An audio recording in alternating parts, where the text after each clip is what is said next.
So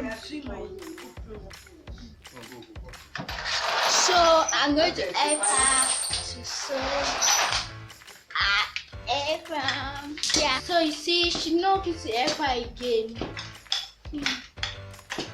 Everybody, look at me. Look at me. This video was recorded by my children, specifically the 12-year-old. She's going to be 13 now, and the brother, 8-year-old brother. They had the older sister was there, the 15-year-old, and they were with me. I was helping the older sister do construct a kite. There was an assignment she was giving, a mathematics assignment. We actually published the video. Well, I published the video. We finished the job, the task. We used a saw, the back of the family house. I came in from Cotonou. She told me about it while I was around, and I quickly helped her to do it. But I'll tell you the story later on. You listen at the end when I do my commentary at the end. But I just want you to know.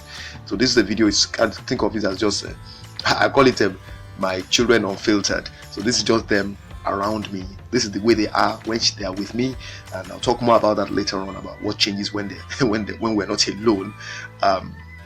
So watch the video and just take note of how they refer to me. Like I've told everybody, they call me Tayo.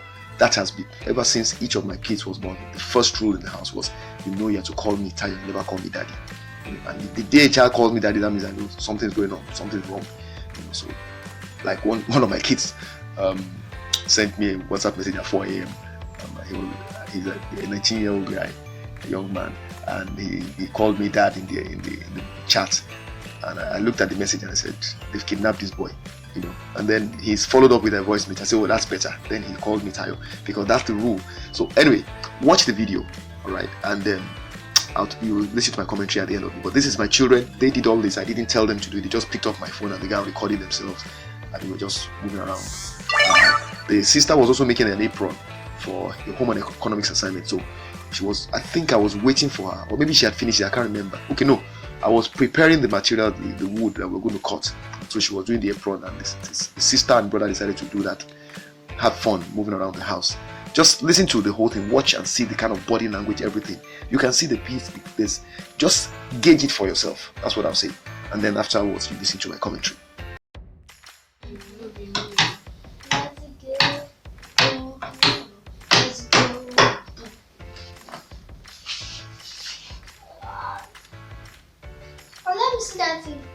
Can you see me?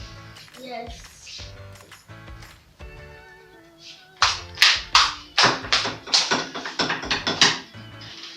Woo-hoo.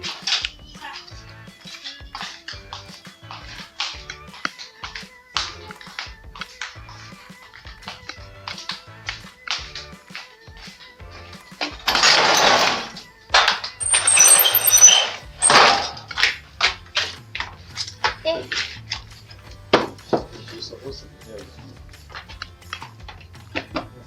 But is that how you're putting it? You don't put it the other way, you put it one way. Anyway, it works like that. Okay.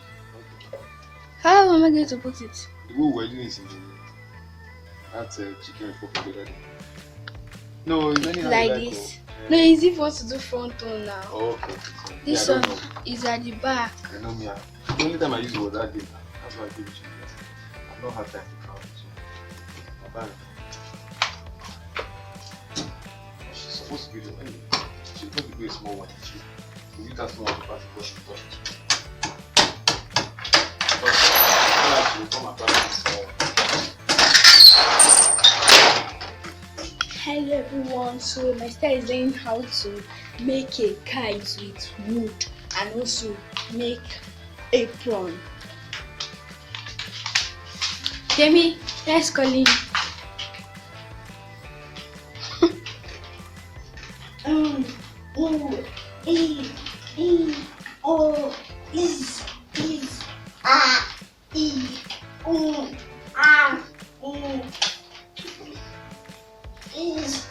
Picture, Oluna.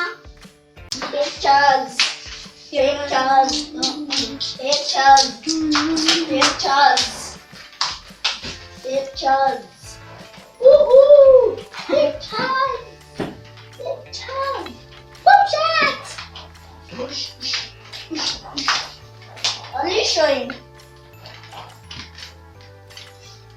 Oluna. Olu, picture me.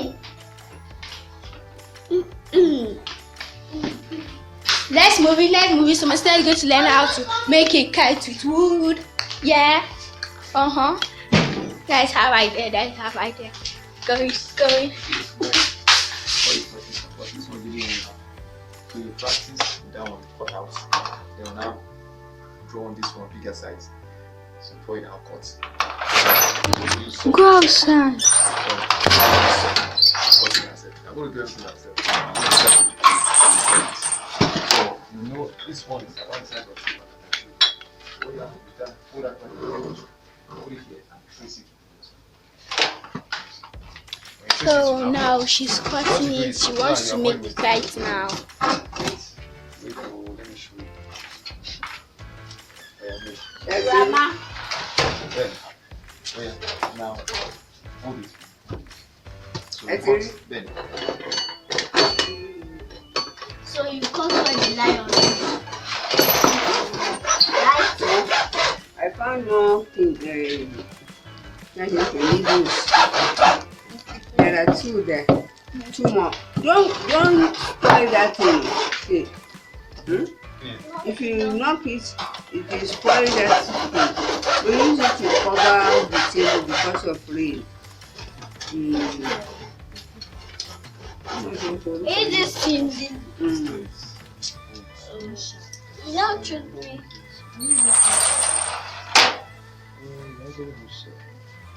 Well, irú mi wà bẹ́ẹ̀ náà, irú mi táwọn kápẹ́ntà máa ń ní gbọ̀ngàn. This one. Which one then?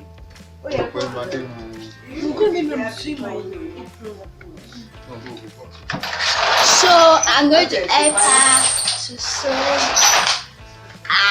apron. Yeah, apron.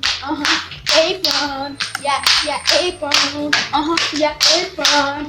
Yeah, apron. An apron. Yeah, apron. Yeah, apron. So I'm going to be helping her to sew her apron.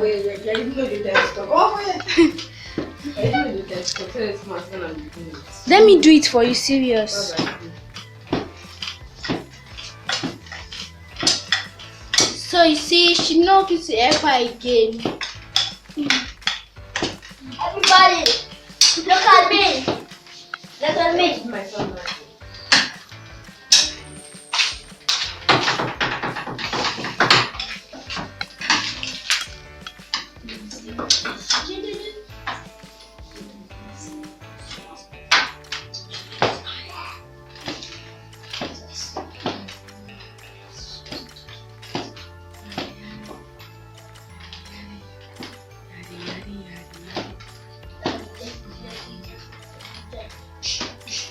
So now she's sewing the apron. Are you doing, doctor? What are you doing? She's sewing apron so she can be a chef. Everybody, give me space. I want to do something. Look my way. I'm bouncing. Yes. Woohoo! Woohoo! Wait, Give me, I'm supposed to be videoing now. I'm supposed to be that stuff. No. Videoing now. Give me. Now, this is Temi sewing her apron, and she not allowed Olu to sew her apron again because she was talking too much and she was not going to apron sewing. She was just looking at picture, and these are bouncing on the chair. Has bounce, and this me. This me here. Lazabu. Now, Olu, you're sitting on. Now, this Olu, she's laughing and biting her hand, and Temi sewing her apron. Olu cannot help her, but Tèmi náà Tala Olutuepa. Bye bye. Hey, come here. It's a lion. Now it's me.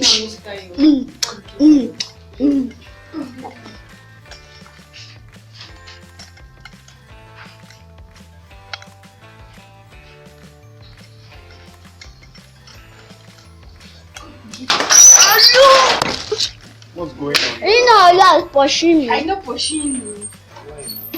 I'm not pushing you.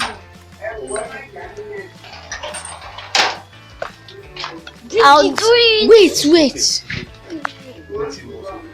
He has been doing it since I say nonsense. I've been doing it since. Did you say I'm not looking? No, this one.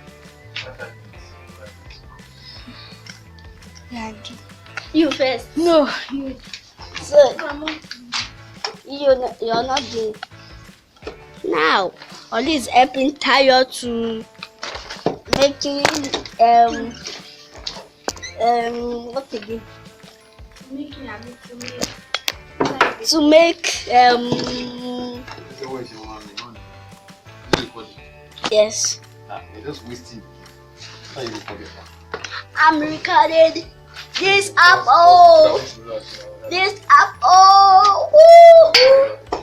And this. What's the record? This is the recording we're going to use that you're just shaking up and down. I still leave me alone. You almost break it.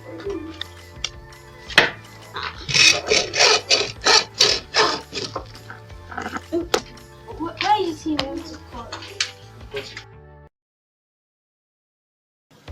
I keep talking all the time about the need for people to apply critical thinking in every area of endeavor. It's very profitable to engage in critical thinking.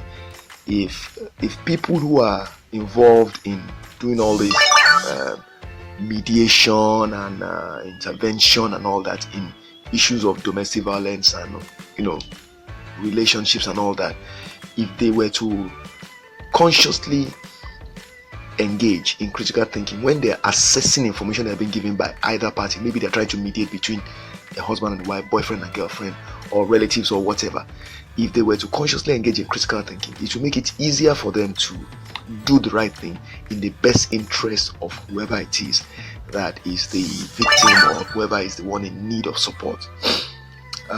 One of the issues of contention often in relationships is I mean, for instance, I'll give you a good example of what I'm trying to say.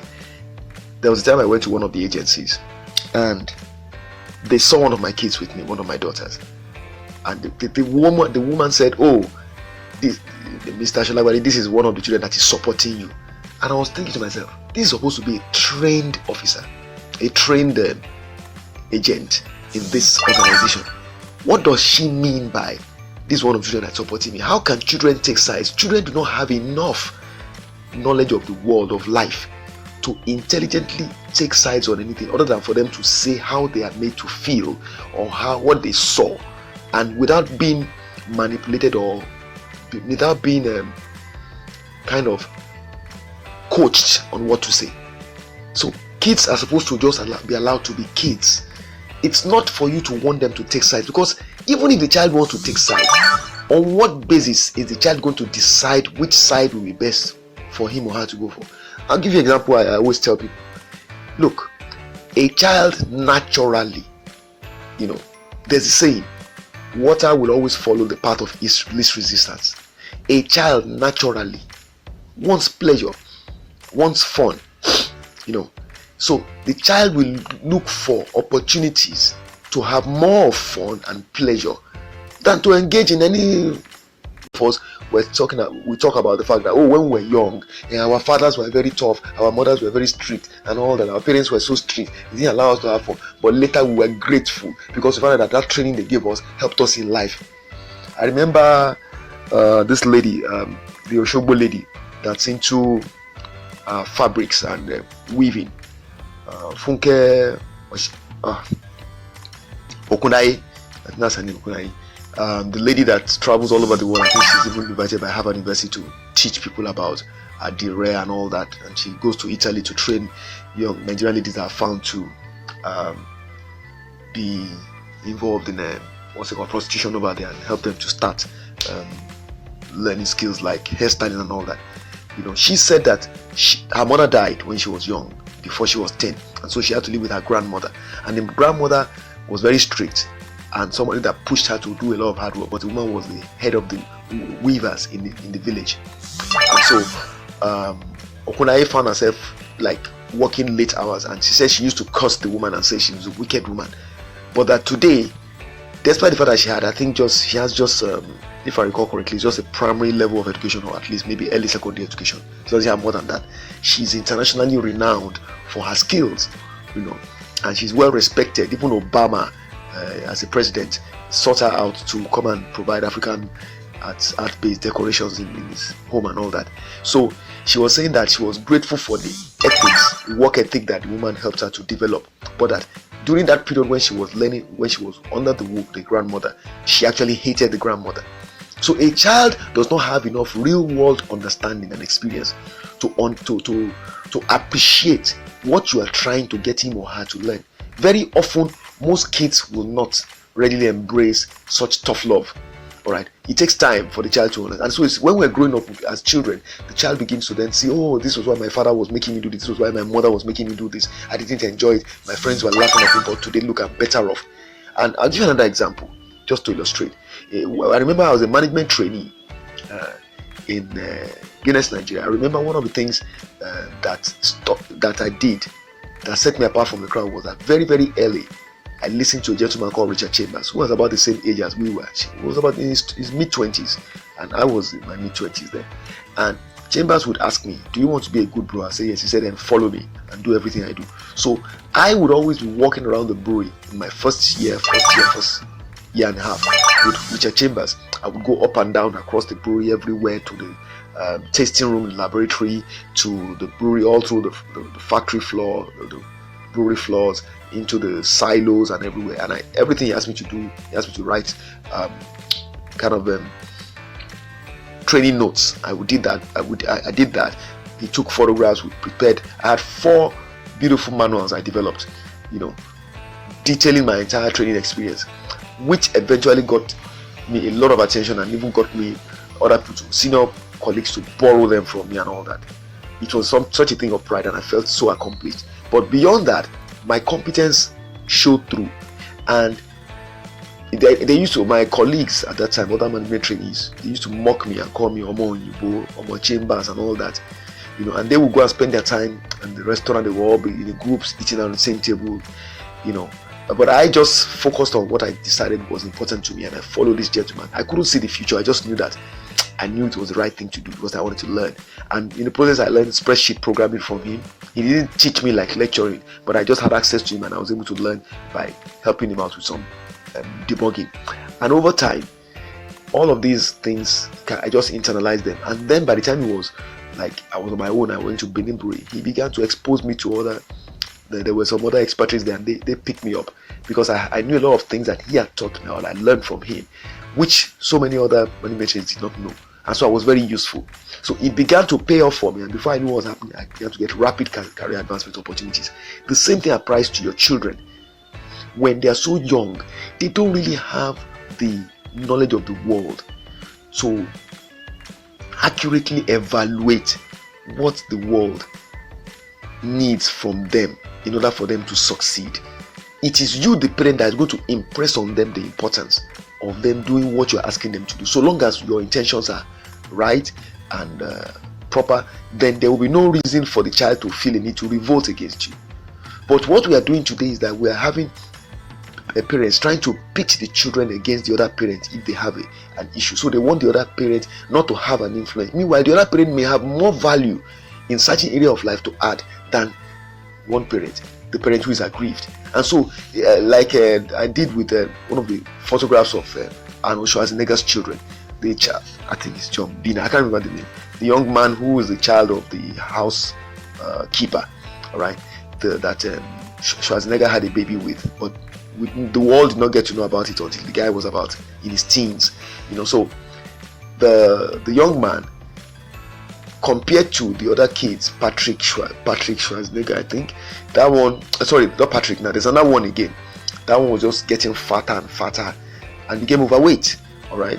And then the one that was born to the housekeeper, probably because of the background, chose to adopt his father as a role model and began to engage in bodybuilding and all, fitness and all that.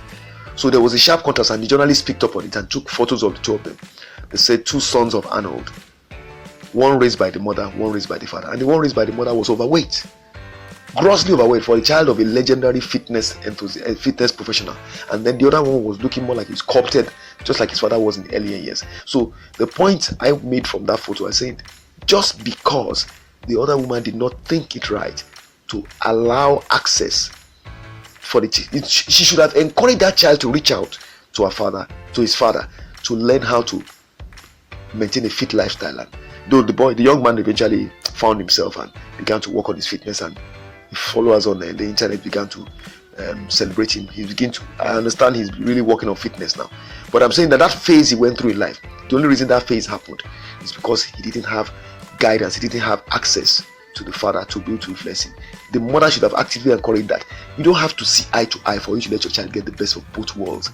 When you feel that because you do not like your ex-partner, therefore you want to deny the child access to the positive attributes of the ex-partner, you are hurting yourself in the long run. Because if you claim you love that child, anything that goes wrong in that child's life hurts you as well. But some people don't understand that. They do not know how to manage their emotions. When you don't know how to manage your emotions and you let your emotions drive you, it means your negative emotions will also drive you. And when your negative emotions drive you, they're going to drive you into a state of damage. And that's happening a lot. And in the process, you're going to damage your kids that you claim you love. So do you really love them if you are doing that to them? You don't. But you say you do, but your actions show otherwise. And we're told it's not what you say, it's what you do. So long story short, that's why I showed this video. Children in their natural state, let children be children. You may have your issues with each other, whatever they might be, whether you've broken up or not, whether you are co-parenting or you are parenting in the same household. Let the children be children and let them have the best from both of you. There's no point trying to bring the children to take sides with you, and the people who are supposed to be experts are the ones who are doing this nonsense where they want to hear from children who are taking sides. What is the basis of the child having an opinion on an issue where adults are debating about the relationship they have? Before the child was born, these adults had relationships with them. You have no idea what was the origin of the issue that they're telling you about. They will only tell you so much. They will not tell you the truth, the full details. They probably cannot. And therefore, as a child, you are just at a disadvantage when you're trying to poke your head in between the two of them. Best thing is step aside and stay aside. But unfortunately, even the mediators themselves try to drag the children in. Yeah, I understand the courts might ask the children and all that. All of those things are sentiment. In my opinion, with proper grooming, I've seen it that children can be made to lie. And I think the evidence is there. There's been so many cases, and they say the experts know how to. Which expert? The expert that is already misguided as to how to even talk to me. You're telling me that this is one of the child that is supporting you. What do you mean supporting? On what basis is the child supporting me? I don't need that. I told my kids, I don't need you to support me. Just tell the truth. So it's about getting the children to tell the truth. It's not about children getting the children to say they support their father or they support their mother. It's madness. What do you mean you support your father, you support the mother?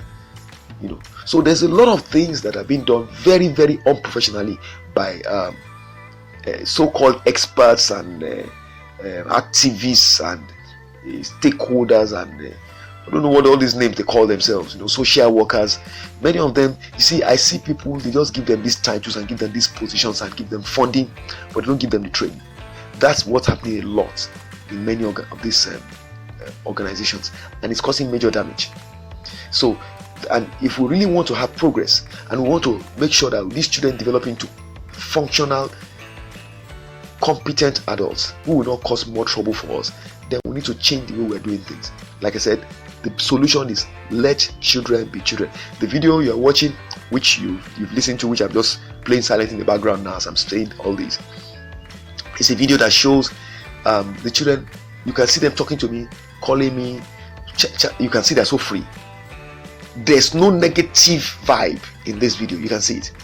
And that is how my kids are around me when I'm alone with them.